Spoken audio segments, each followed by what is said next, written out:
Welcome to our gem pursuit. My name is Matthew Weldon, and I'm joined by, as usual, my trusty co-host Elise Ketcher. Hello, everyone. We have got a special guest joining us in studio today, all the way from the United States. I think landed quite early in the morning yesterday, but has acclimatized, I believe, to the time difference so far. And it is Michael Singer, Director of Acquisitions in Windsor and extremely experienced antique jewellery specialist and dealer. Michael, you're very welcome to Thank you. Gem Pursuit for the second time, I think. Indeed, it is my second time that I have the honor. Yeah, and the first time was the Miami Beach show, and one of the biggest antique shows in the world.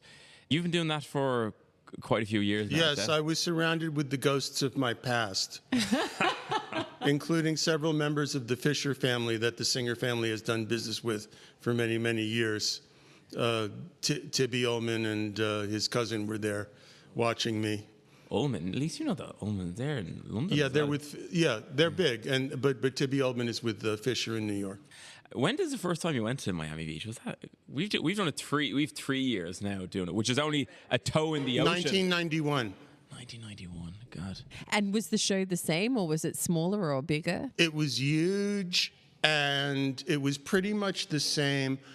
I would say that there were more small antique dealers and more small jewelry dealers, and that made it more fun because everybody comes with some incredible thing, and the first day was just a rush to go to the smaller people from small towns all over the place that have some fantastic little Tiffany piece or something. There's too many important people in the...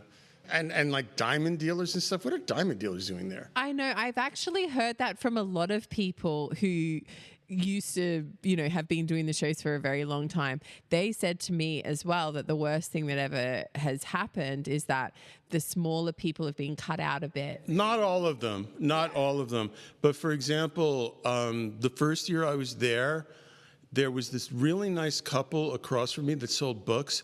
And I bought an important book from them. I bought a 15th century prayer book painted in 24 karat gold and lapis lazuli, which was more expensive than gold in the Middle Ages because it made the best blue. So I bought an illuminated manuscript for $25,000. I figured it couldn't be worth less.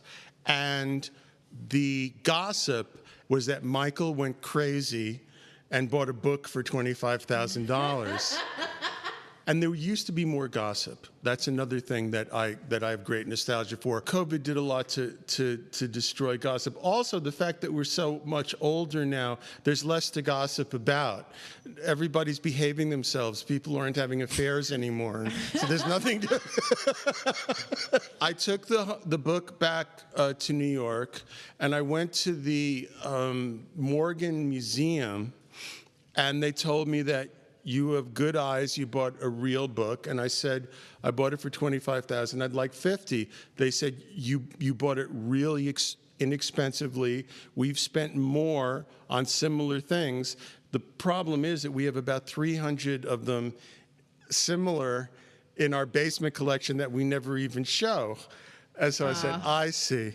Okay, well, at least I bought something real. Yeah, but you spotted it, though. So then I went to Alexander Acevedo, Alexander's Gallery at Madison Avenue, and he was the best trader in New York.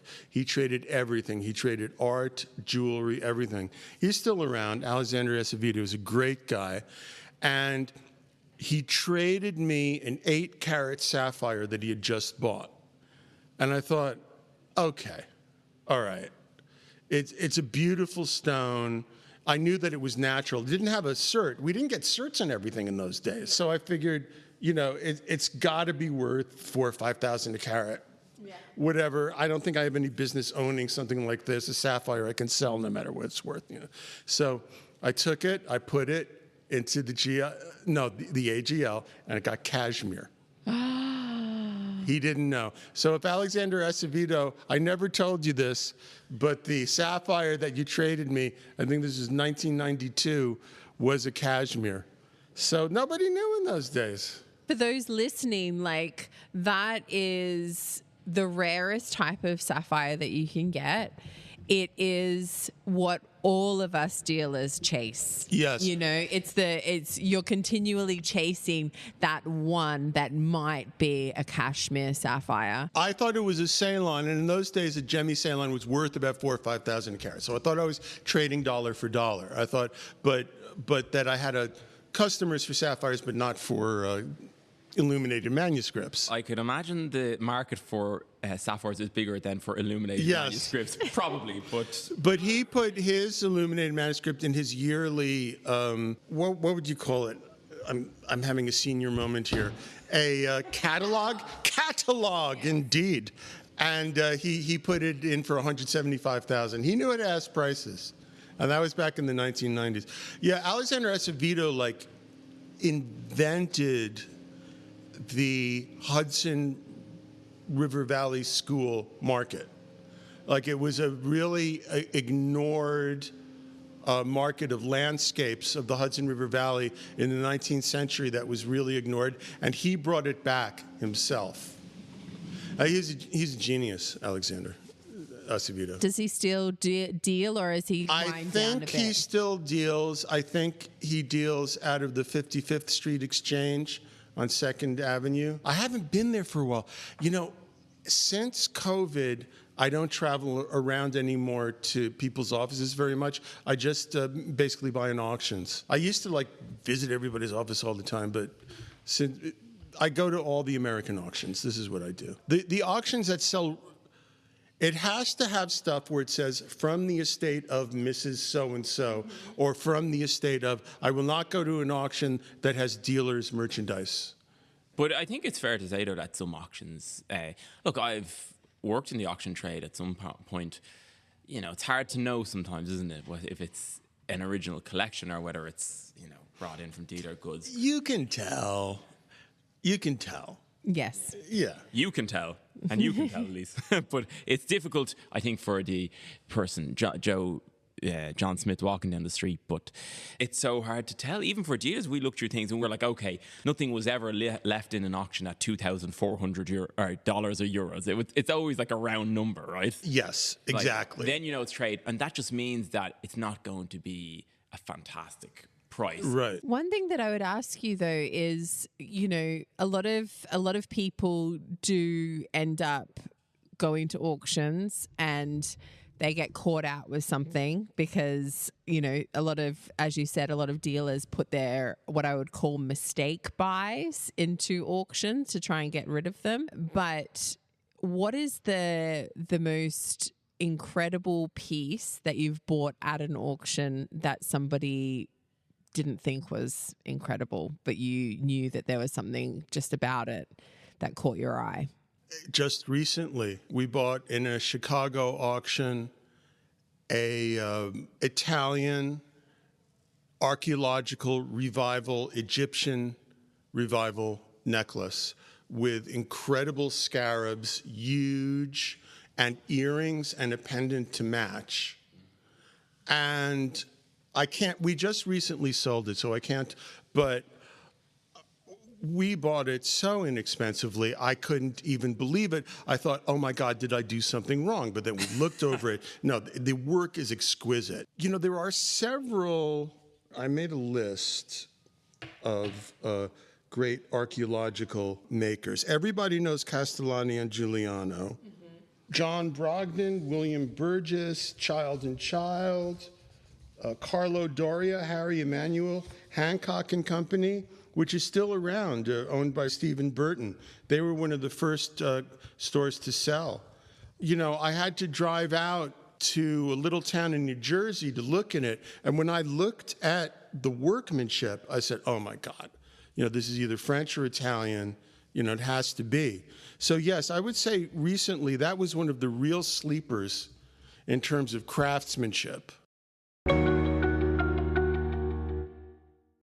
Pulling a little bit from our Irish Antiques Dealers podcast, we do a podcast for Irish antiques dealers all around Ireland. We get them into our studio here. It's called Dealing in the Years. So cast your mind back, Michael, a little bit to see, can you tell me about the first antique item that you ever purchased? Yes. I was on 47th Street. I was 24 years old, working for my dad. And I went to an old dealer on the street, and he was an old timer. And I asked him if he had any big diamonds. And he said, "No, son, I don't have any diamonds as big as your head." So, Straight to the point. Yeah. Lovely. yes, really.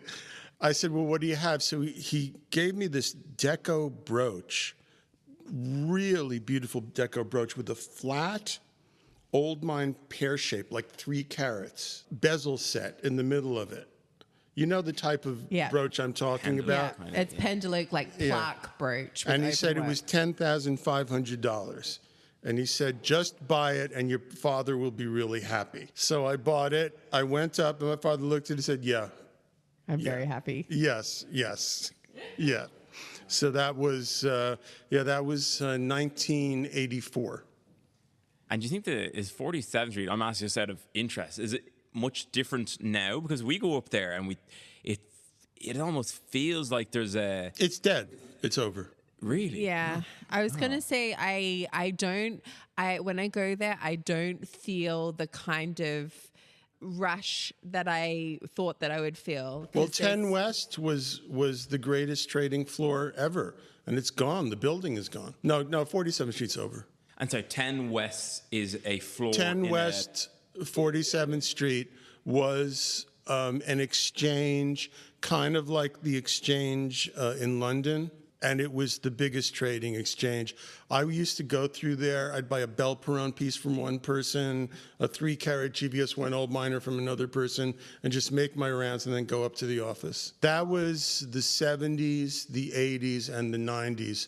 And it's gone now, like it's closed? It's the building is gone. The real estate is worth too much. Most of the people that really got successful moved to upstairs offices. That's one of the reasons there's not so much gossip and interaction. Everybody's in their own little empire in a closed-off office, and they have their customers internationally and nationally, and so the interaction isn't there so much. I was going to say the internet has a lot to do with that. You know, removing the kind of personal experience and taking it online would have also had a big impact on that kind of face-to-face dealing, which is actually really sad. Yeah, Windsor is an empire unto itself. Windsor really doesn't need New York. Windsor really supplies the best stores in America, the stores that would and the world, I would say, and the world. But we're mostly an American company. We will buy Fabergé or French Cartier or world-class pieces, but the majority of what we have is fine jewelry for America. It's a little bit less flashy, but we will buy signed pieces. And I remember you just once there a while ago, you just quickly showed me a couple of the latest pieces you'd purchased, and I was going, this is just in the last few weeks. It was there was a really nice diamond colored stone. We bought a 1.5 carat emerald cut intense blue. Blue, that was the one. Yeah. You were like, this just came across my desk. Yes. I was like, okay, right. But I've also some of the most amazing Art Deco Cartier pieces you've shown me that you've purchased, including large necklaces, which are dream items for collectors, like literal dream items. We do buy collectors type stuff. If an item comes up privately and we have to bid against other dealers, something from a lawyer or an estate, we don't let it go, period. If it's private, we won't let it go. It doesn't matter how much we have to spend. In the auctions, we do buy, but we have to be more careful in the auctions because the whole world has seen it. But if the whole world has not seen it, we will not let it go. I loved hearing the story about your first antique piece that you purchased, and what a comment of an introduction for this gentleman, right? But old school. Yeah, old school. Well, I grew up with the old timers. the old school people. And who do you think influenced your love of antiques the most then? Well, I always loved art and music. And I would say the attitude mostly came from my father. And I'll give you an example of how he thought. This was in the mid-'80s, and there was a fellow with a Cartier bracelet. It was a huge real deco bracelet with carved jade pillars and inlaid coral. Jade and coral. I mean, today, what is that, $2-3 million? I was going to say, but like, it's hard to put a price on it because somebody who wants it, like you said, will not let it go. So this guy was asking $120,000, and people were beating him up on the street and offering him 40, 50. So somebody said, go up to David Singer. So I was there, and so my father said, this is a wonderful piece. What do you have to get for it? And the guy said, Dave, I have to get 80 for it. You know, I'm representing a private and they want 70 and I have to get 80 for it. So my father said, okay. And and so he called the family in and he said, this bracelet is either worth $40,000 or $250,000. I don't have any idea and I don't care, but we had to buy it. So he just knew. You have to be a little bit of a self-backer when you're in this trade. Yes. You have to be able to go to think and really lean on your own experiences and the way that the piece looks to go, okay, I can lean back on my own experience, my own knowledge, and I know that I can get X for it or Yes. it's worth X amount. But it takes a lot of guts. Yes, and we had that guts. My father had that guts. There is a logical paradox about comparables. What if there's no comparable? Yes. There's no comparable for that bracelet. And maybe bracelets like it in the auctions were selling for 50, 60,000. But my father just said, you know, we're not going to let this go. But we're in the jewelry business. We're not, you know. Yeah, but his courage has translated over into you now. Definitely. That is something that you witnessed very young in your years. Yes. And you've now taken that on. And that's really that's a great thing to actually have witnessed your dad do. And now to see you doing, because I've seen you do it myself. Like I've Yes. seen you take a punt on something that is in front of you and automatically I'm like, you know, where's that? And it's already gone. But it's actually a quality that you learned from your father. Yes. And my daughter Isabel has it too. I've shown her things and she knows what they're worth, but she's an artist. She's trying to make it as an artist right now. So I guess it goes through the family. And my cousin Diana has it. You've been, you know, you focus on buying, and I remember you said that to me before, like, you know, your role is buy the best things, right? But out of all the antique pieces you saw in your career, which is only getting started, what is the most impressive antique item you think you've seen? Holy cow. I was going to say that is like... Okay. There was a diamond company, a major diamond company, that got something in, and they didn't know the value of it. And so somebody told them to call Mike Singer, and so they called, and they brought it up, and it was a Tiffany and Company necklace with 10-carat white flat old miners in it, white and clean. That has to be from the French royal family collection. I've never seen anything like it. They were all Golconda stones. Now, none of these were serted. Some of them did have piquets in them, but that would be, they were matching 10-carat stones in 1890, okay? So, and also they were so flat that this diamond company, if they were recuttable, then they would have bought it. But this was something that had to be what it was. Who would buy a whole bunch of flat stones? And, it was money. They had to get like this is in the mid 90s, and they had to get like $350 for it. So I called up my dad and I said, Dad, this is the most amazing thing I've ever seen, but we have to borrow money to buy it. And he said, okay, this you have to buy. This year, it's okay. I'll call up the bank and we'll just buy it. Okay. It was like the carved jade pillars. Yeah. Had to buy it. Right. But I had a small company. This was when I had my own company. Yes. So I had to call my dad and ask him to make this major purchase. And my father said, okay, Michael, you just buy it. So we bought it. And then I contacted the Tiffany Museum. And they said, the first person I spoke to said, oh, we don't have any pictures of that. So I sent her pictures.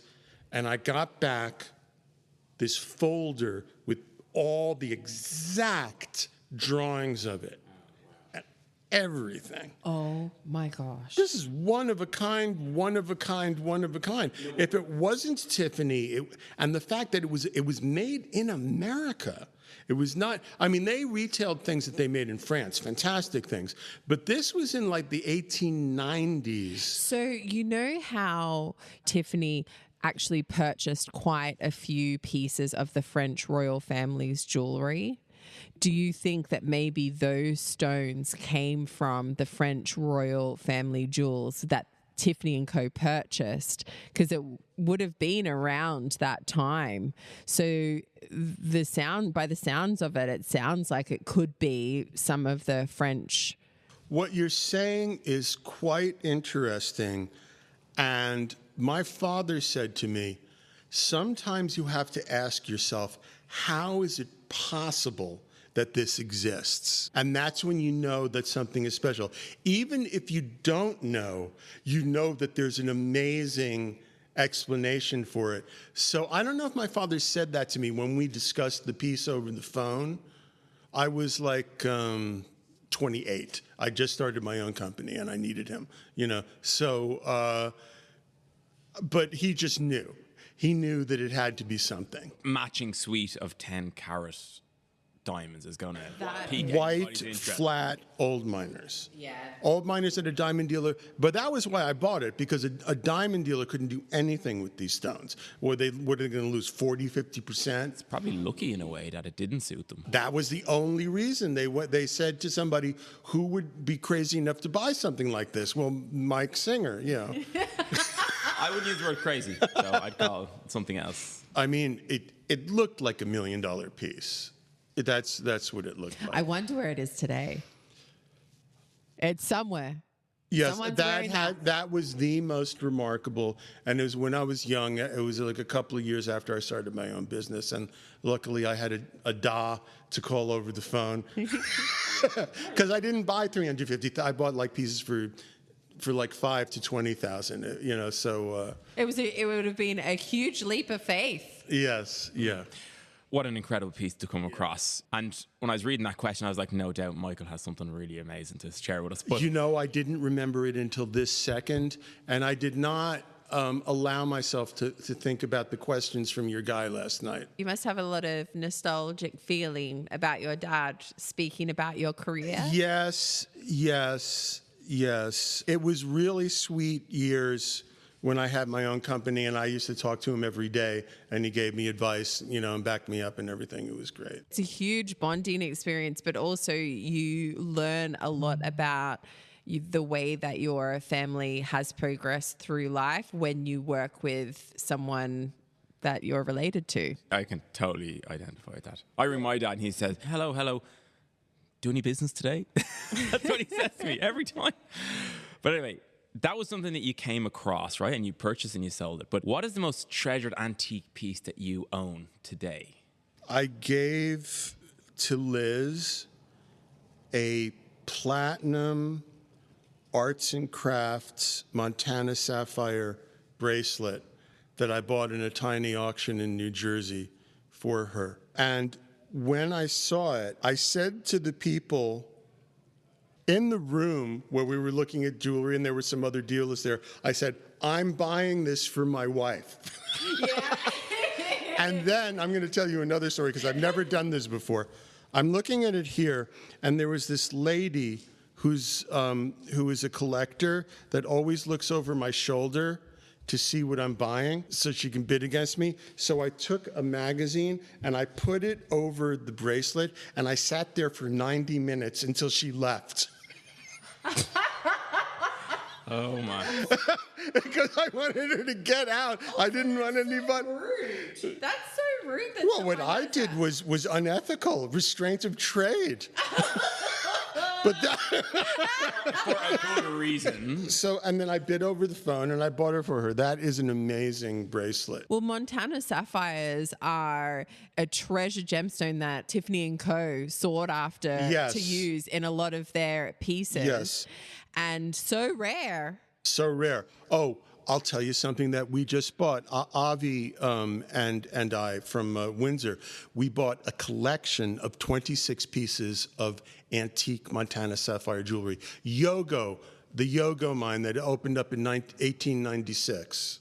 Oh my And that's gosh. now, yes. What color are those sapphires? They're like a... They have a touch of electric green. Now, green usually destroys a sapphire, but in Montana's, they make them glow. You would have seen a few in the Tiffany and Co. part in the Met. They have like one green sapphire, I think, in their whole collection on display. But it almost looks as if it is irradiated. Yes, and they're usually very clean. And so it was a Florida dealer. I usually don't buy from dealers, but there was a Florida dealer that had a whole collection of it. And I thought, the only way that I'm going to buy this is to buy all of it. He's not going to sell me one piece. No. No way. I mean, so, I called up Abby and we came over and we battled. We battled for a day. Bring in the He soldiers. started out at like 60 and we started out at 25 and they got somewhere in really the middle. insulted and they put it all away. I said, nah, come on. And eventually the middle ground was... We kind of met at the middle, yeah. Yeah, well, actually, we weren't going to let it go. Kind of met at the middle. Yeah, which middle? But The middle. But that sounds beautiful and great for our listeners to hear that there's these great American sapphires that are out there, and not to be put But we off by bought the thing little that bit I've of green. rarely seen. We bought an Art Nouveau bangle with Montana's all around. We bought an Art Nouveau chain with like a long chain. And we bought mostly pins because that's what they made. One ring with a 1 carat. 1 carat stones are worth $10,000 now. One carat gem Yogos are worth 10 to 15,000, like Kashmir's. Yeah, but they are something. Again, it's like one of those kind of hidden things that not a lot of people outside of the trade would know about, because they're, number one, not something that you see every day, and they're actually in a very unusual color, and they're usually found in Art Nouveau pieces. So Yes. they don't look like, Art Nouveau almost looks a little bit bohemian. So a lot of the time people think it's costume jewelry. So there's a lot of tricks in the trade that people can get tripped up on if you don't know what you're looking at. In my opinion, the most undervalued collectible is American arts and crafts, which parallels Art Nouveau. It's very similar, bohemian, anti-industrial movement. The American is a little bit plainer than the European, which doesn't mean worse, but it's American. It's New England. It's plainer. And I love it. And they used pink topaz, demantoid garnets, Montana sapphires, Beautiful and sounds. amethysts and small diamonds. And I love that stuff. That sounds really nice. Yeah, but plainer often is... Yeah. If it's really beautiful, it doesn't need to be too elaborate. So. Boston and Newark. Newark, New Jersey used to be the great center. That's where Tiffany made all their jewelry, in Newark. And tell me then about the oldest piece that you've ever come across. Well, I guess that would have to be the 15th century manuscript. It had lapis and it was gold, 22 karat gold. Well, they painted gold with gold and blue with lapis, yeah. That was standard. But what I did not know was that it was a cottage industry.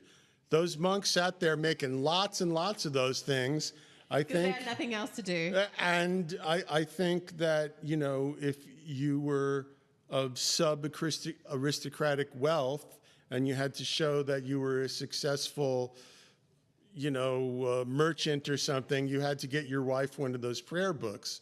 So I think it was a big industry in those days, so there's lots of them. I think a lot of ladies might prefer the Yoga Gulch bracelet. They all would. Is there one piece, Michael, that, there could be many, right? But is there one piece that you think about that it was the one that got away? Or you regret not buying it, or that you lost out on? Or Oh, this really hurts. Yeah, this happened recently.